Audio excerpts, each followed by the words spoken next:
मैं कीर्ति दुबे, सहायक अध्यापिका, गवर्नमेंट जुबली इंटर कॉलेज से हूँ। गणित की क्लास 10th की कक्षा में आपका स्वागत है। आज मैं समांतर श्रेणी के बारे में आपको बताऊंगी। वह श्रेणी जिसमें प्रत्येक पद पूर्व वाले पद से एक अचर राशि जोड़ने या घटाने से प्राप्त होती है, वह समांतर श्रेणी कहलाती है। अर्थात एक श्रेणी A1, A2, A3, AN एक समांतर श्रेणी होगी यदि उसमें पहले वाले पद को सेकंड वाले पद से हम घटाएं या तीसरे पद से दूसरे पद को घटाएं। इसी तरह संगत पदों को आपस में घटाने पर जो अंतर प्राप्त होता है वह एक नियत अंतर होता है, इसे सर्वांतर कहते हैं। यदि श्रेणी का पहला पद A और सर्वांतर D है तो वह निम्न रूप में होगी। यहाँ पर जो A है वो पहले पद को इंडिकेट कर रहा है। A प्लस D यानी A में अगर हम सार्वंतर जोड़ें तो हमें दूसरा पद ज्ञात होगा और A में 2D अगर हम जोड़ें तो हमें तीसरा। इसी प्रकार हमें हर एक पद समांतर श्रेणी का प्राप्त होते जाएगा। अब आइए उदाहरण के लिए, जैसे ये एक आपका समांतर श्रेणी दिया हुआ है 2, 5, 8, 11, तो इसका पहला पद क्या होगा? आप देख सकते हो कि इसका पहला पद जो है वो 2 है, तो आप मैं यहाँ पे 2 लिख देती हूँ। अब इसका पूछा जा रहा है सार्व अंतर। जैसा कि मैंने अभी बताया, सार्व अंतर दूसरे पद से पहले पद को घटाने पे, यानी दूसरा पद हमारा 5 है और पहला पद 2 है। 5 - 2 यानी इट इज इक्वल टू 3। तो सार्वंतर जो होगा वो 3 होगा। आप किसी और भी पदों को घटा करके देख सकते हैं। जैसे आप तीसरे से दूसरे पद को घटाएं, तीसरा पद हमारा 8 है, दूसरा पद 5 है, उसको घटाने पे भी हमें जो सेम डिफरेंस मिल रहा है 3। इससे एक चीज और सिद्ध हो गई कि यह एक समांतर श्रेणी है, क्योंकि सार्वंतर ये इसके कांस्टेंट है और ये सार्वंतर 3 के बराबर है।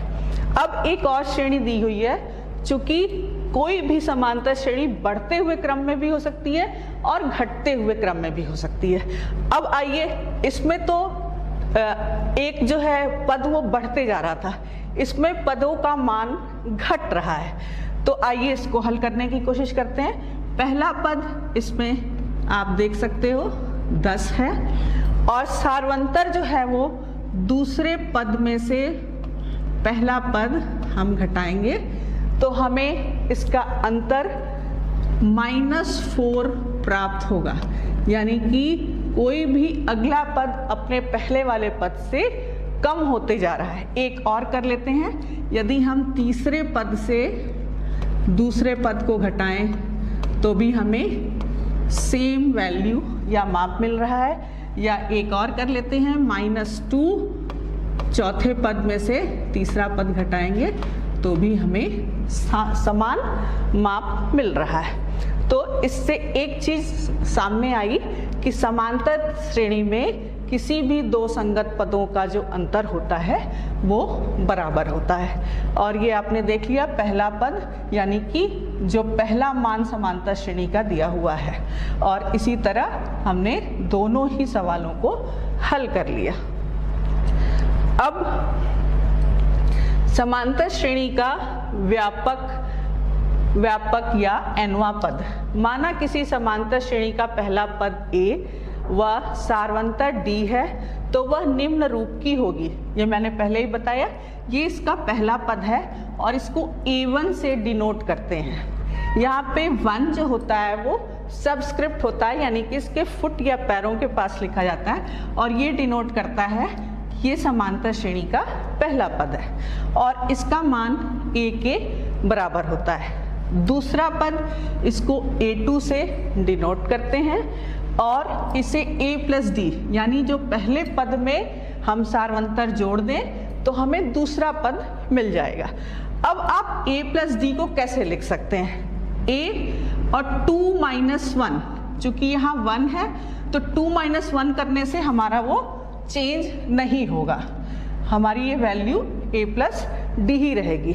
इसी तरह तीसरे पद के लिए a3 यानी कि a प्लस 2d, और इसको 2 को हम 3 माइनस 1 भी लिख सकते हैं। इसी तरह जब हम नीचे बढ़ते जाएंगे nth टर्म के लिए या nवां पद के लिए, तो जिसको an से डिनोट करते हैं, a और उसके फुट के पास या सबस्क्रिप्ट n लिख देते हैं, तो इन्हीं के हिसाब से वो a plus n minus 1 d हो जाएगा।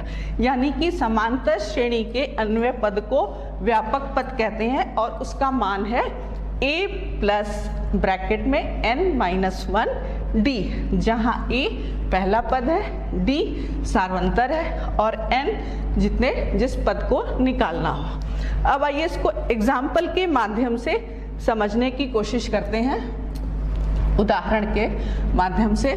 जैसे श्रेणी 10, 7, 4 का 30वां पद अगर हमें ज्ञात करना है, तो पहले जो नोन वेरिएबल्स हैं, नोन चीज़ें हैं, वो हम लिखेंगे। जैसे इसमें हमारा पहला पद यानी a,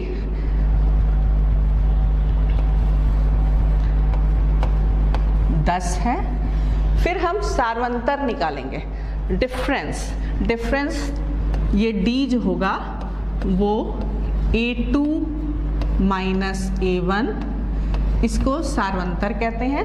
यहाँ पे आपको बिल्कुल स्पष्ट दिख रहा है कि a2 का मान 7 है और a1 का मान है 10, यानी कि हमारा जो सार्वंतर का मान हमें पता चला वो -3 आ गया है। ठीक है, अब हम सूत्र लगाएंगे। an जो होता है यानी nth टर्म, वो फॉर्मूला के हिसाब से a plus n minus 1 into D होता है। इसको आपको याद करना होगा, मेमोराइज करना होगा कि nth टर्म कैसे निकालते हैं, a plus n minus 1 into D. अब देखिए a का मान हमें पता है, d का मान पता है और सवाल में दिया हुआ है 30वां पद ज्ञात करना है। तो आप यहाँ पे a और n की जगह 30 लिख देंगे, फिर a का मान रखेंगे 10, n की जगह 30 और -1, और d का मान आपका आया है -3। बस इसको आप सिंपल तरीके से हल कर लेंगे। जैसे आपने 10 लिख दिया और 30 में से 1 घटाएंगे तो वो 29 आएगा और -3 ही रहेगा। फिर 10 और चूंकि ये प्लस और ये माइनस है तो ये माइनस होकर के 87 आएगा और ये 10 में से घट के -77, यानी जो हमारा 30वां पद होगा उसका मान -77 होगा।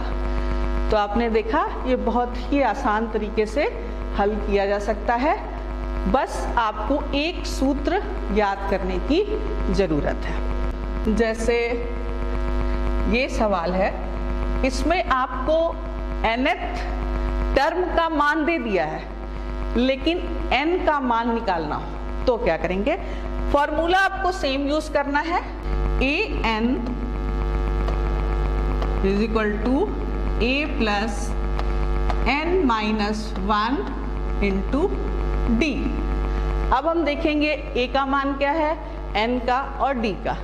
तो a का मान यहाँ पे 3 है और an दिया हुआ है 78। कौन सा पद 78 है? यानी 78 मान दे दिया है, हमें n का मान ज्ञात करना है। अब पहले हम सार्वंतर निकालेंगे, जैसा कि मैंने पहले भी बताया है। सार्वंतर के लिए जैसे मान लीजिए हमने a2 माइनस a1 कर दिया, a2 की वैल्यू है 8 और a1 की वैल्यू है 3। तो हमें जो सार्वंतर प्राप्त हुआ है वो 5 प्राप्त हुआ है। अब हमें कुछ नहीं करना है, ये तीनों वैल्यू इस सूत्र में सब्स्टिट्यूट कर देनी है। जैसे an का मान 78, a का मान 3, n जो है हमारा वो निकालना है हमें, और सार्वंतर हमारा 5 है। फिर हम इसको हल कर लेंगे।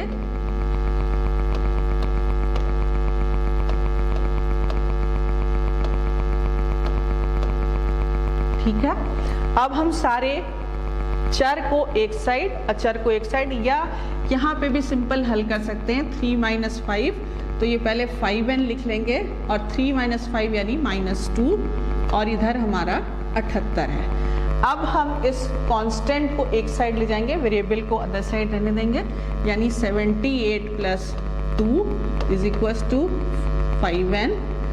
तो 5n जो हो गया वो 80 हो गया।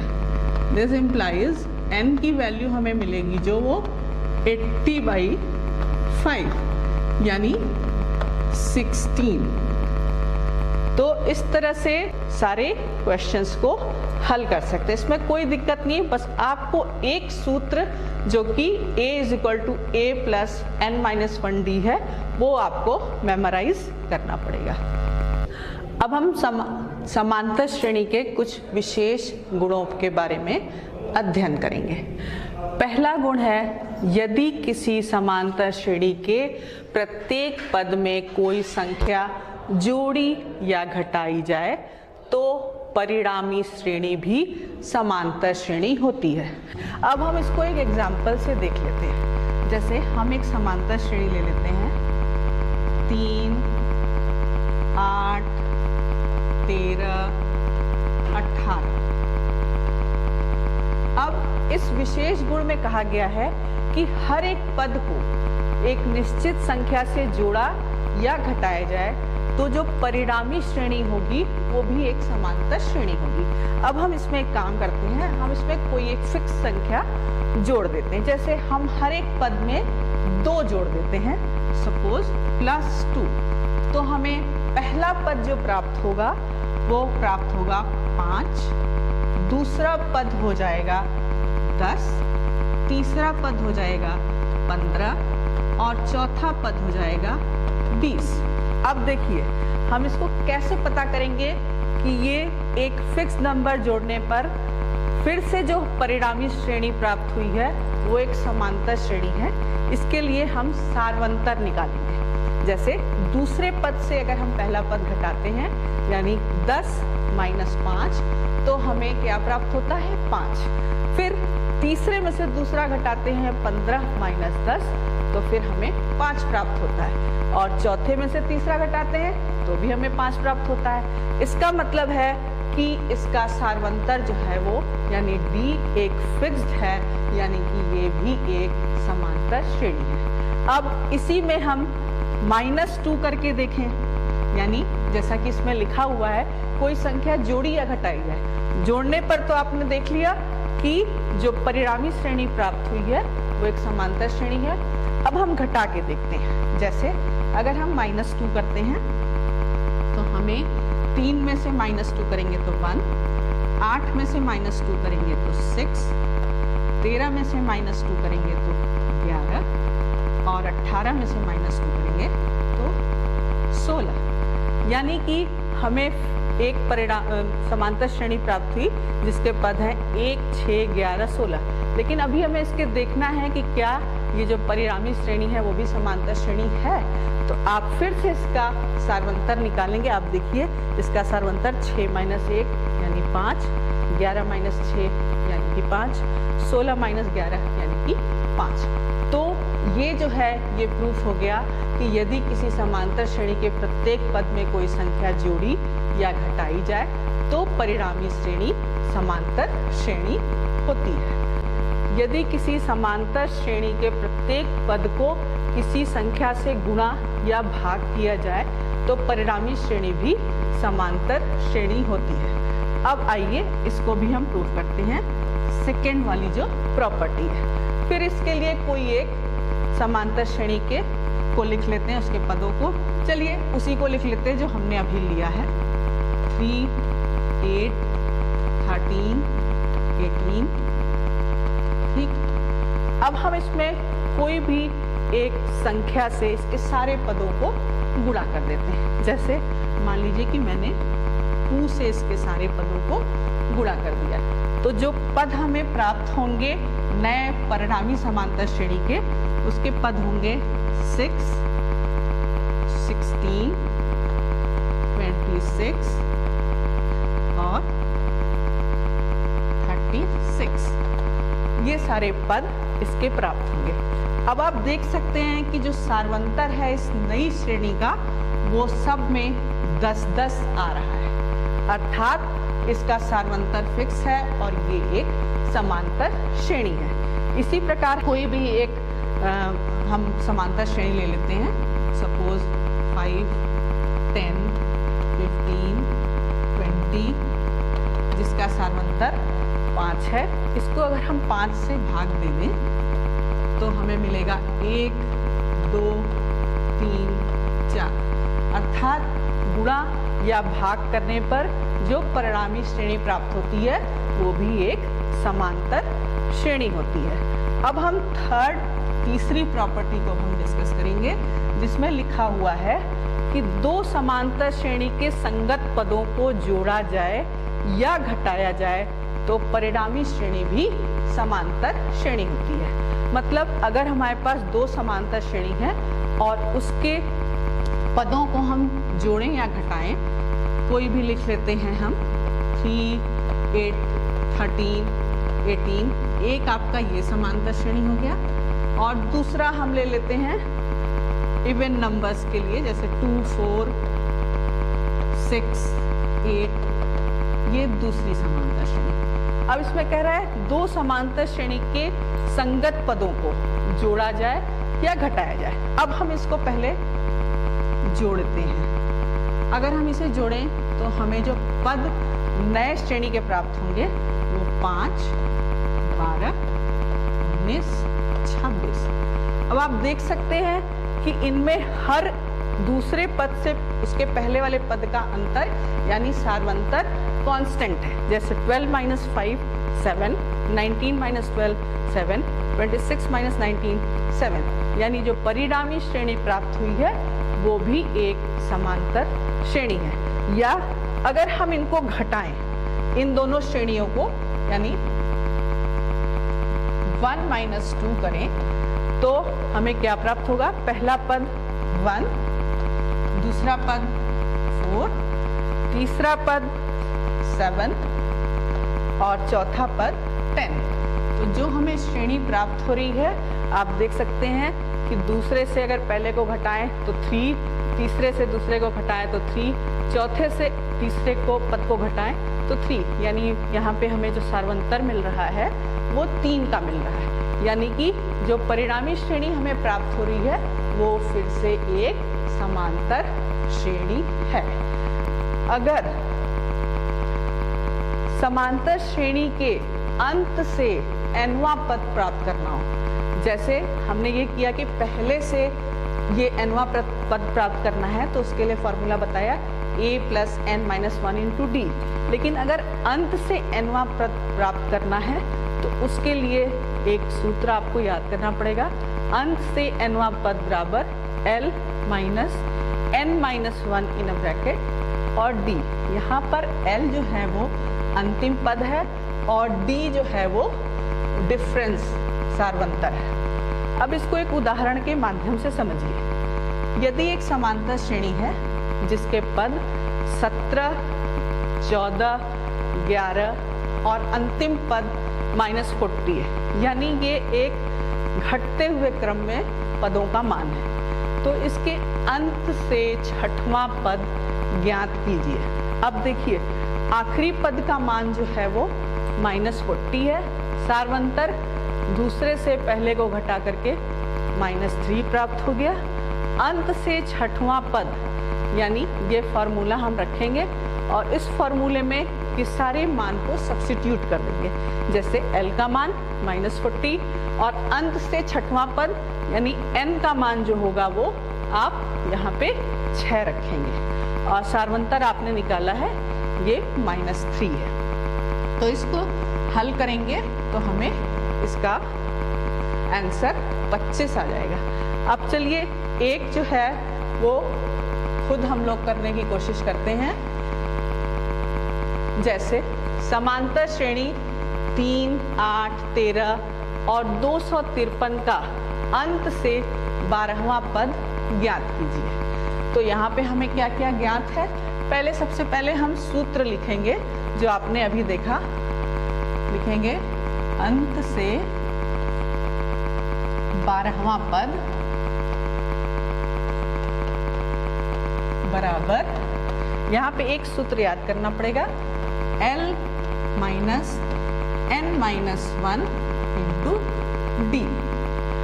अब देखिए यहाँ पे आखिरी पद का मान दिया हुआ है, यानी L बराबर जो है आखिरी पद 253 और n से 12वां पद यानी n बराबर जो है वो 12 है और d सारवंतर आपको निकालना पड़ेगा जो आप दूसरे पद से पहले पद को घटा के निकाल सकते हैं, यानी 8 - 3 = 5।